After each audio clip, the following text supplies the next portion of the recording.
하나님의 말씀을 보도록 하겠습니다. 요한계시록 6장 5절로 8절 말씀, 6절 말씀 보도록 합니다. 5절로 6절 말씀입니다. 셋째 인을 떼실 때에 내가 들으니 셋째 생물이 말하되 오라 하기로 내가 보니 검은 말이 나오는데 그 탄자가 손에 저울을 가졌더라.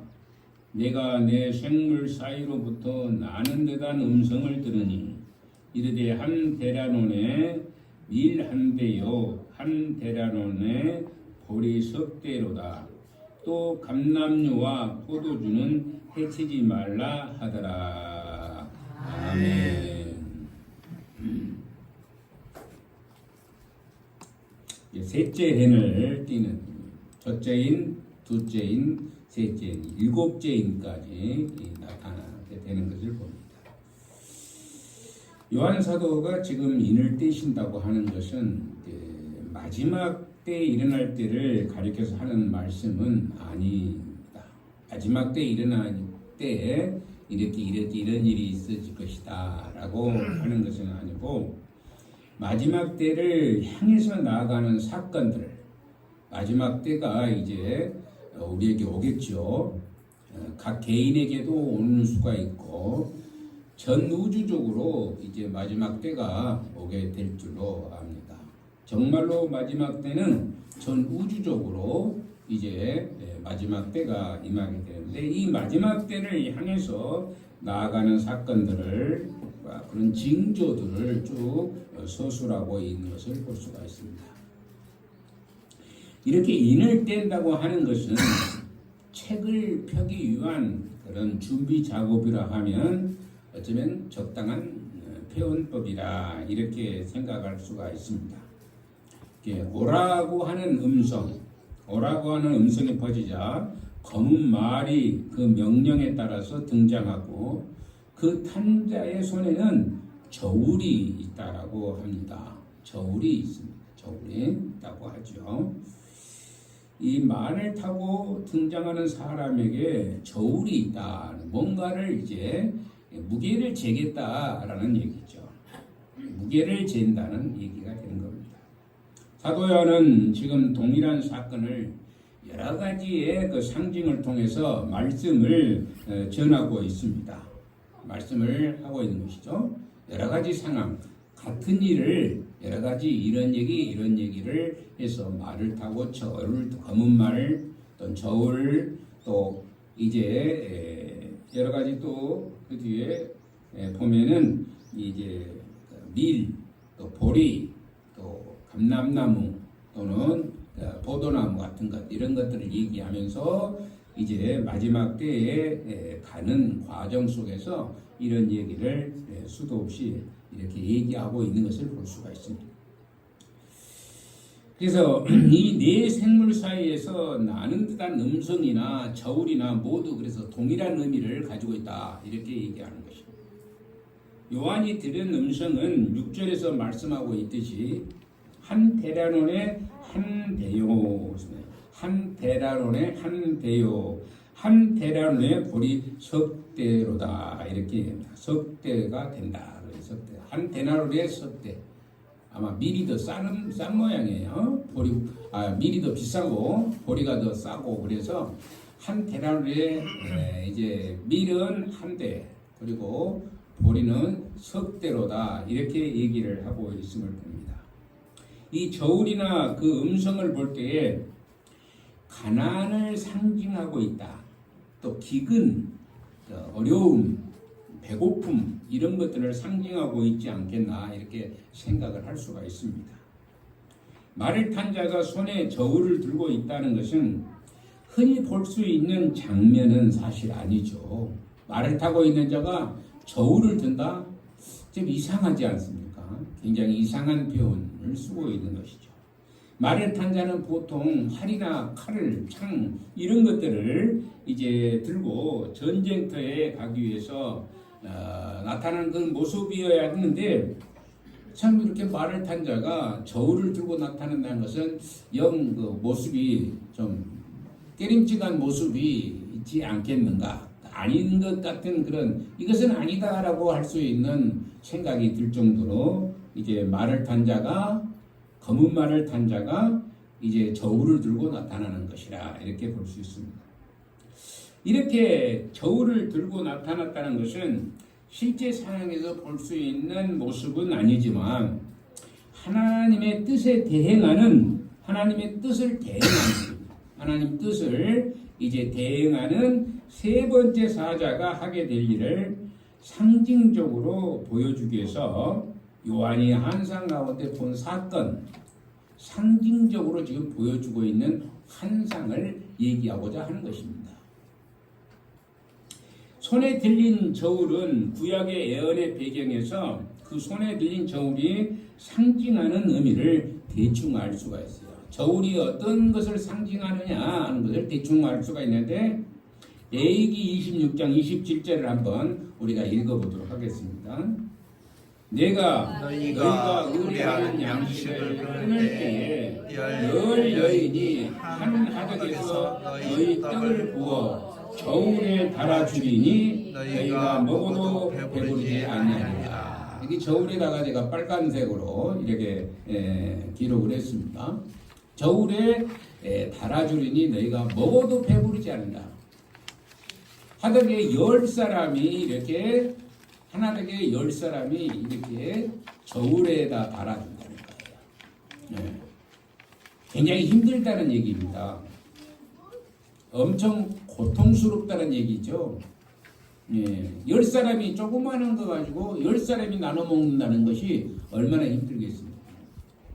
그것이 뭐 간식으로 나오는 것이 아니고 주식으로 얘기가 되는 겁니다. 주식이죠. 그래서 밥 한 그릇 가지고 예를 들면은 밥 한 그릇 가지고 10사람이 나눠 먹으니까 얼마나 배고프고 힘들겠습니까? 이런 상황을 얘기하고 있는 것입니다. 언약이라고 하는 것은 준수한 자에게는 복이 임하는 것을 볼 수 있어요. 그러나 동일한 언약을 불순종하는 것은 저주에 해당하는 일이 되는 것입니다. 오늘 구역 예배가 컴퓨터가 아니라 인쇄기가 지금 프린터기가 완전히 그냥 다운되어 버렸어요. 그래가지고 우리 딸이 그렇게 했는데 앞뒤로 해놔서 그렇게 됐습니다. 그렇게 하시고 제가 그거 만드느라고 오늘 아침에 솔직히 힘들었어요. 저는 이렇게 한 면만 했는데 우리 딸이 한 면만 했으면 아주 쉬웠을 텐데 양면으로 하다 보니까 막 그 들쭉날쭉 돼 있어요. 자세히 보시고 이제 구역 예배에 참여해 주시면 좋겠습니다. 이 청종하는 자에게는 불순종하는 자에게는 저주가 임하는데 그것을 청종하는 자에게는 하나님의 말씀이 복의 통로가 돼요. 복의 통로가 되지만은 순종하지 않을 것 같으면은 저주가 임할 수밖에 없다. 하나님의 말씀을 순종하는 자에게는 복이 되고 하나님의 말씀을 불순종하면은 저주가 임할 수밖에 없다라고 이제 구약의 언약이라는 자체가 그렇게 얘기합니다. 언약이라는 말을 우리가 쓸 때 그 언약을 하나님께서 허락하시고 약속이죠. 이런 약속입니다. 이렇게 하면 복을 받게 되는 것이고 이렇게 하면은 저렇게 하면은 저주가 임하게 된다라는 것이죠. 우리가 어떤 것이 복인지 어떤 것이 저주인지는 알 수가 없어요. 이제 몸이 아픈 것이 여러분들 몸이 아프신 분들이 많아가지고 이것이 내가 복받지 않고 저주받은 것이다 생각할 수 있을지는 몰라요. 근데 그게 복인지 저주인지는 두고 봐야 할 일입니다. 두고 봐야 할 일이에요. 오히려 그것이 복이 될 수가 있습니다. 오히려 그것이 복이 될 수가 있고 그것으로 통해서 하나님께 영광을 돌리는 그런 기적의 역사가 나타나는 경우들이 수도 없이 많이 나타나는 것을 볼 때에 그게 오히려 복이 될 수가 있습니다. 근데 우리는 보통 우리 몸이 아프면 아이고 내가 복을 못 받아가지고 그런가 보다 그런 생각을 가지고 있는 사람들이 종종 많이 있어요. 근데 실질적으로는 그렇지 않습니다. 저도 몸이 아플까요? 안 아플까요? 저도 몸이 굉장히 아파요. 안 좋아요. 안 좋지만은 그것을 통해서 또 하나님께서 그 일을 통해서 하나님의 당신의 일을 하게 하시고 또 그로 인해서 복이 임할 수 있는 길이 나타날 수 있게 되는 것을 볼 수가 있어요. 레위기 24장, 26장을 다 읽다 보면은 하나님의 말씀을 순종하게 되면은 그들이 받게 될 대가가 나온다 그래요. 결국에는 여러분들이 젊었을 때 좀 고생을 하더라도 어떻습니까? 나이가 먹은 뒤에 좀 평안한 삶을 살면은 그거이 좋겠어요. 젊었을 때는 좀 막 힘차게 살아다가 나이 먹어가지고 깨재재하게 사는 거 더 낫겠어요? 저는 그렇습니다. 저희 형님이 한 분, 제 바로 위에 형님이 계시는데 이분이 좀 젊었을 때는 아주 한 달에 뭐 건 1,000만 원 정도의 수입원이 됐었으니까 뭐 광양제철에 반장으로 일했으니까 아마 1,000만 원이 넘었을지도 모르겠어요. 그랬으니까 굉장히 그냥 엄청나게 이제 그 부를 이렇게 자랑을 하고 우리는 타보지도 못한 뭐 외국 차를 타고 다니면서 그것도 싼 것도 아니에요. 몇 억 정도 되는 것을 싸고 다니면서 아들도 그것 사주고 자기도 사고 이렇게 다니고 그러시더라고요. 그런데 지금은 어떻게 되어버렸느냐? 자녀들을 잘 양육해야 돼요. 자녀들을 잘 양육해 자녀들이 완전히 집안을 다 몰아먹어버렸습니다. 다 몰아먹어버렸어요. 그러니까 이게 나이 먹어가지고 완전히 배려버린 거예요. 지금은 참 불쌍하다 이런 생각이 들어지는 것이었어요. 그래도 저는 희망을 잃지 않고 기도를 합니다. 예수님을 믿지 않는데 형수 씨는 또 이제 예수님 믿기 시작하는 거예요. 또 그러다 보면은 둘이 다 교회 생활을 하지 않겠나 이런 생각으로 그것이 믿음이 와요. 언제 때가 되면은 예수님을 그걸 통해서 하나님께서는 그에게 복을 주시기 위한 하나의 방편이 아니겠는가라는 생각도 해보고 있는 것입니다. 그러나 하나님께서 어떻게 하실지는 알 수가 없는 일이고 우리가 그것을 예단할 필요는 사실 없어요. 그러나 우리가 하나님께서는 그 말씀을 순종할 때에 결국에는 복이 임한다는 사실을 레위기 26장에서는 말씀을 하고 있고 불순종하게 되면은 결국에는 저주에 대해서 이제 어떤 일이나 이런지에 대해서 쭉쭉쭉쭉 나오고 있는 것을 볼 수가 있습니다. 여러분들이 시간이 날 때 레위기 26장 전체를 한번 읽어보시면은 그런 것들을 이제 이해할 수가 있게 되는 것입니다. 우리가 또 몸이 건강한데 무엇인들 못하겠느냐고 하면서 설마 굶기야 하겠느냐고 할지 모르지만은 아까도 얘기했던 것처럼 한 하덕에 10 여인이 떡을 구워서 저울에 달아주는데 배가 부를 수가 없는 일입니다. 배가 부를 수 없잖아요. 예, 한 하덕에 여인이 떡을 넣는데 10사람이 달라붙어 있는 거예요. 10사람이. 그러니 배가 부를 수가 없는 것입니다. 하덕이 아무리 많아도 구울 떡이 없으면 그 화덕을 배기 처분할 수밖에 없다. 그러잖아요. 많이 있어봤자 무슨 소용이 있어요. 구울 떡이 없는데 구울 밀가루와 보리가루가 없는데 그것이 있을 필요가 없는 겁니다. 지금 요한이 본 검은 말을 탄 자가 저울을 가지고 나타나서 보여주는 상황은 그런 어떤 모습일까 생각해 볼 수 있습니다. 이것은 굶어 죽는 상황은 아닐 것 같아요. 조금이라도 먹으니까 굶어 죽지는 않아요. 죽지는 않을 것 같고 그리고 무척 살기가 팍팍하다라고 볼 수 있는 그런 상황이라는 것입니다. 살기가 힘들어. 굉장히 어려운 삶이에요. 요즘 우리나라의 대부분 사람들은 90% 이상은 굶어 죽는 사람은 사실 없다고 볼 수 있겠죠. 근데 요즘도 안 먹어가지고 없어서 죽은 사람도 있다고 그래요. 예. 방치된 사람들이 있잖아요. 노인 혼자 방치되어서 아무것도 먹지 못하고 있는 자녀들이 같이 있어주면은 밥도 안 먹으면은 이렇게 떼먹이 주고 쭉 해서라도 이렇게 건강을 유지할 수가 있는데 혼자 살다 보니까 그게 어떻게 됐는지 알 수가 없어. 그런 경우들이 많이 있잖아요. 이렇게 엄청난 팍팍한 세상을 살아가는 시대가 이제 도래한다는 것을 말씀하고 있는 것입니다. 앞으로 지금은 배가 까떠하고 아무리 가난하고 돈이 없어도 굶어 죽는 사람은 없을 수 있으나 이때가 이제 시시때때로 다가온다는 거예요. 시대마다 다가오는 것을 볼 수 있어요.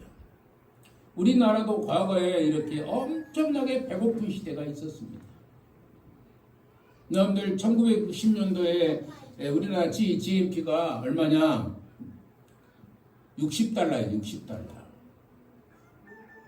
엄청나게 가난했대. 60달러면 얼마입니까? 한 달에 1년에 한 사람이 얼마를 벌었느냐 그러면 60달러면은 얼마입니까? 지금 1,300이니까 1,000원만 계산해도 6만 원밖에 안 된다는 얘기가 되는 거예요. 한 7만 원, 많아야 8만 원. 1년 동안 번 것이 8만 원 정도밖에 안 되는 거예요. 1960년대가 그랬다는 얘기. 그런데 지금은 3만 시대가 넘어버리는 시대 속에서 우리가 살아가고 있어요. 여러분들은 3만 시대에 살고 있습니까? 근데 3만 시대에 살고 있는 사람 우리 교회에 하나도 없습니다. 3만 시대에 살고 있는 사람은 없어요. 예. 여러분들 가족이 4명이면은 1년에 2만 달러를 벌어야 되는 12만 달러면 얼마입니까? 1년에 뭐 한 10억 정도 벌어야 되는 거예요. 여러분들 중에 10억 정도인가 10억인지 1억인지 잘 모르겠는데 계산이 잘 안 되니까 하여튼 10억 정도 여러분들이 벌 수 있는 능력자가 우리 교회에 있어요? 없어요? 없어요. 근데 다른 데는 보면은 10억 정도 번 사람들이 많습니다. 엄청나게 많아요. 1억은 아무것도 아니에요. 우리나라가 이렇게 부자로 살고 있는 것이 어느 한때에 이루어지지만 어느 순간에 이것이 또 사라져버릴지도 모르는 것입니다. 우리는 알 수 없는 것이죠. 가나안 땅의 특산물이 3가지입니다. 3가지 특산물. 밀과 보리 그리고 감람류라는 것입니다. 하나를 더 붙이면 포도나무. 그러니 2가지는 흉적이 되고 감람나무와 포도나무는 해치지 말아라 그렇게 얘기합니다. 포도나무. 아마 이 감람나무나 포도나무에서 나오는 것들은 평년작은 되지 않았는가 이렇게 볼 수 있어요. 이런 상황은 아마 이제 가뭄이 극심하게 되면 밀과 보리는 금방 말라버립니다. 가뭄이 급심하면 밀과 보리는 금방 말라버리죠. 지금이야 뭐 스프링클러로 막 돌리고 막 그러니까 그나마도 견디고 그러지만 그때 당시에는 이런 게 없을 때이니까 엄청 힘들 때에는 그만 말라버리는 거예요. 그렇기 때문에 걷어들인 것이 적지만은 그래도 뿌리가 깊은 감람나무 흉년이 있고 비가 안 와도 흉년입니다. 흉변이 아니라 흉년이 들어도 쉽게 마르지 않아서 걷어들이는 것이 꽤 된다는 의미를 말씀하고 있다. 뿌리가 깊으니까 비가 안 와도 그래도 잘 살 수가 있다는 얘기죠. 사실 감람류나 이제 포도는 가나안 땅에서 일상생활에서 필요한 물품인 것은 꼭 맞습니다. 물이 불편한 물이 없어요. 물을 먹으면은 거기는 그냥 죽습니다. 그냥 먹으면 물을 죽어요. 속에가 세멘트가 돼야 하거든요. 속에 세멘트가 돼요. 그래서 포도죽을 이렇게 짜서 그것을 먹습니다. 그것을 식용으로 먹게 됩니다. 근데 이 포도나 이게 감람류는 그런 대로 없어도 괜찮아질 줄은 사는 데는 그렇게 크게 지장이 없어요. 근데 밀이나 보리가 없어버리면 어떻게 되겠습니까? 배가 고파가지고 살 길이 없어서 힘들어지고 옛날에 이승만 대통령이 그랬다고 그러잖아요. 세상을 몰라도 너무 모르는 사람이 하는 말이에요. 어떤 말을 했어요? 쌀이 없어서 배고픈 사람들이 많습니다. 못 먹은 사람이 많습니다. 그러니까 뭐 소를 잡아 먹어라 그랬답니다. 말이 되는 얘기라는 얼마나 이 세상을 모르고 국가가 어떻게 되어가는지 모르고 대통령만 하려고 하는 사람의 그 모습이 거기에서 나오는 거예요. 쌀이 없어 배고파서 국민들이 허덕이고 있다고 그러니까 그러면 손을 잡아 먹어라 그러고 있는 거예요. 소고기 먹으면 되지 않느냐 이렇게 하고 있는 거예요. 말이 안 되는 소리를 하는 것이죠. 제가 이렇게 밀이나 보리는 없으면 정말로 배고픈 상황이 되기 때문에 필수품이 되는 것입니다. 필수품목. 밀이나 보리는 필수품목이지만은 이 필수품목이 충작이 된다는 것을 말씀하고 있는 것입니다. 신명기 13장 13절로 14절을 같이 읽어보도록 하겠습니다. 내가 오늘 너희에게 명하는 내 명령을 너희가 만일 청종하고 너희의 하나님 여호와를 사랑하여 마음을 다하고 뜻을 다하여 섬기면 여호와께서 너희의 땅에 이른비 늦은비를 적당한 때에 내리시리니 너희가 곡식과 포도주와 기름을 얻을 것이요 라고 얘기합니다. 이른비와 늦은비를 적당하니 뭐다면 순종하면 너희가 나의 마음 내 명령을 하나님의 명령이죠. 하나님께서 명령하신 그 명령을 순종하면은 이른비 늦은비를 적당히 주겠다는 것입니다. 필요할 때 이른비도 주고 늦은비도 준다는 것이죠. 올해 우리나라가 좀 힘들어요. 비가 그렇게 많이 올 필요도 없는 5월 초순경에 엄청 쏟아져 버렸습니다. 예. 근데 요즘에 비가 좀 와야 될 때 아닙니까? 좀 와야 될 때인데 이 비가 안 오는 거예요, 지금. 지금 나라가 지금 하나님 앞에 얻어 터지고 있지 않느냐 이런 생각을 해볼 수도 있어요. 그래도 아마 영산강이 우리는 있으니까 그나마도 농사 짓는데 그렇게 크게 염려될 것은 없지만 이 무더운 더위 올해는 뭐 40도까지 올라간다 그러니까 아마 좀 꽤 힘들지 않겠는가 생각합니다. 40도 이상이 올라가면 사람이 죽을 수가 있어요. 그래서 우리가 이런 것들을 생각하면서 우리가 하나님의 말씀에 절대적으로 순종할 수 있는 그런 믿음의 사람이 되어야 될 줄로 믿는 것입니다.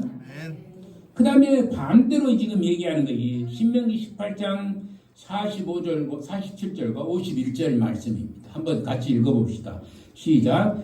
내가 모든 것이 풍족하여도 기쁨과 즐거운 마음으로 내 하나님 여호와를 섬기지 아니함으로 말미암아 내 가축의 새끼와 내 토지의 소사를 먹어 마침내 너를 멸망시키며 또 곡식이나 포도주나 기름이나 소의 새끼나 양의 새끼를 너를 위하여 남기지 아니하고 마침내 너를 멸절시키리라 이렇게 얘기합니다.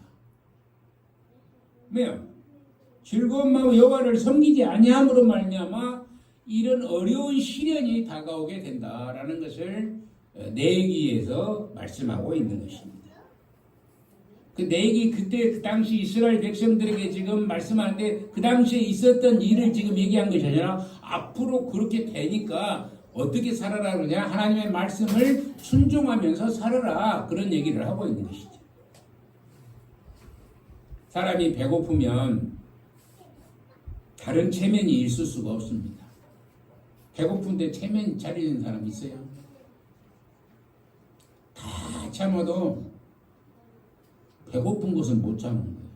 누가 욕을 막 하고 나를 짓밟고 본다고 그건 견디는 건데 배고프면 어째요? 죽어버리기 때문에 저 군대에서 얼마나 처음에 지금이야 뭐 얼마나 군대가 호화판입니까?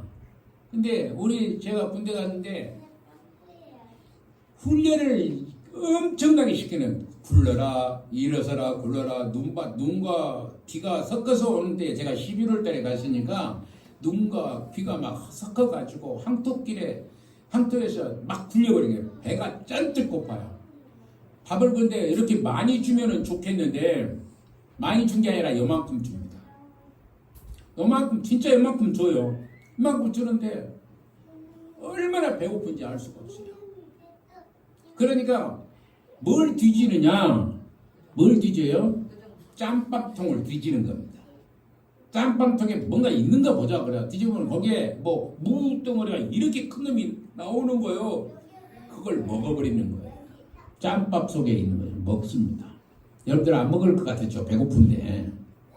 그리고 또 제가 또 갔던 그 당번이어가지고 이제 그 이렇게 그 밥을 타러 갔었습니다. 아주 밥이 이렇게 많은 밥이 있어요. 많은 밥이 통 속에 많은 밥이 그 하나는 조금 그래서 제가 그 큰 통을 들고 와버렸습니다. 큰 통을 들고 와가지고 제가 혼쭐나게 던졌습니다. 왜 그러냐면 그건 누구냐면은 기관병이라고 거기에 훈련 조교들이 먹는 밥이요. 조교들은 밥을 많이 주는데 훈련병은 요만큼씩 주 3분의 1이나 주고 있어요. 얼마나 힘든지. 그래 그거 들고 와가지고 다 먹어버렸거든요. 그러니까 그 우리 같은 내무반에 있었던 사람들이 전부 박수 치고 좋다 잘했다 그러겠는데 나만 얻어 터진 게 것입니다. 네. 그렇게 배가 고프면 견딜 수가 없어요. 여러분들 그 브라보콘이라고 그것을 30개를 먹을 수 있는 사람이 있습니다. 브라보콘하고 그 곰보빵을 30개씩 먹어버린 거예요. 얼마나 배고픈데 그 곰보빵 이만한 곰보빵을 30개를 먹어버린 거예요. 브라보콘하고 사가지고 그러냐 이렇게 와서 판 사람들이 있거든요. 너무나 배가 고프기 때문에 훈련은 엄청나게 심하게 시켜놓고 밥은 요만큼 주거든요. 그러니 얼마나 힘들겠습니까? 배고프면 견디기가 힘듭니다. 체면이 없어요. 체면을 차릴 수가 없습니다. 먼저 배를 채워야 하는 것이기 때문에 그런 겁니다. 우리들이 지난날 삶 속에서 보릿고개라는 것이 있어가지고 오직 먹는 데에만 혈안이 되었기 때문에 다른 어떤 일을 해보려고 하지 않았던 것입니다. 그래서 금강산도 식후경이라는 말이 거기에서 나오는 겁니다. 금강산이 그렇게 아름답고 멋있지만은 밥을 먹어야지 거기를 가는 거예요. 밥을 먹고 가는 겁니다. 엄청 어려운 때가 우리 시대에도 있었던 거예요. 정도는 재주가 없어서 아니라 신앙생활을 지키다 보면은 가난하게 살 수도 있습니다. 성도들은 그래요. 진짜 성도들은 가난하게 살 수도 있습니다. 신앙을 지키려다가 보면 진급도 못 올 때가 있어요. 신앙을 지키다 보면은 어떤 유혹도 불법 속에서도 굽히지 않고 신앙인의 삶을 살아가는 것은 모든 그리스도인들이 향한 하나님의 선하신 뜻이에요.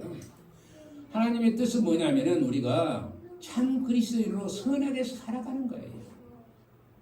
베풀고 공안적으로 이제 10명이 나눠 먹고 그것도 10명이 남으니까 그 공적도 모르다 뻥다 빠졌다라는 옛날 얘기가 있어요. 지금은 그러지 않습니다. 나누지 않습니다. 베풀지 않습니다. 자기 배만 채우려고 하는 시대 속에 살아가고 있어요. 돈이 많으면 많을수록 더 많이 나눠야 되는데 여러분들 돈이 많은 사람들이 나눌까요? 돈이 적은 사람이 나눌까요? 돈이 적은 사람이 더 많이 나누는 겁니다. 아니까 배고픔을 아니까 나누는 거예요. 돈 많은 사람은 챙기려고 하면 합니다. 배가 채우려고 하면 합니다.